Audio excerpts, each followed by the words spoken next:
আলাইকুম গাইস। আজকে আমাদের রমজান মাসের 14 নম্বর রোজা। তো গাইস এখানে আমার থাল আছে, আপনাদের থালটা দেখিয়ে দিয়ে চলেন। নুন আর আদা, তারপর খেজুর, এই দেখেন কলা, শসা, তরমুজ, পেঁয়াজ বড়া, মিহিদানা, সীতাভোগ,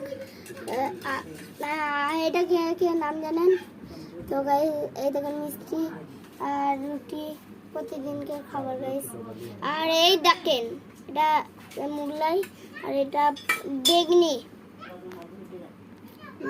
তো গাইস এখানে আলু ভাজি আছে, এটা খাবার আজকে। আর গাইস এই দেখেন শরবত আর তরমুজ আছে গাইস। তো গাইস আপনাদের ডাবের পানি দেখাবো। আর এখন আজান দিচ্ছে, চলেন রোজাটা খুলে আপনাদের সাথে দেখা করছি। এটা ডাব, দেখেন ডাবের ভেতরে পানি, দেখেন এত বড় আমাদের গাছের পুরো। দেখেন আজকে ডাবের পানি খেয়েছি আমার মা। তো গাইস আজকে রোজার সময় ডাবের পানি, দেখেন গাইস কাচের গ্লাস না। এই দেখেন আমার মায়ের কালাগাড়ি, এই দেখেন এই জায়গায় পানি পড়তে থাকে আর আপনাদের দেখার থাকে। তো গাইস ভিডিওটা ভালো লাগলে লাইক করবেন, শেয়ার করবেন, কমেন্ট করবেন আর আমার জন্য দোয়া করবেন যেন আমি সব কটা রোজা রাখতে পারি। এই দেখেন 1 গ্লাস বেরিয়েছে।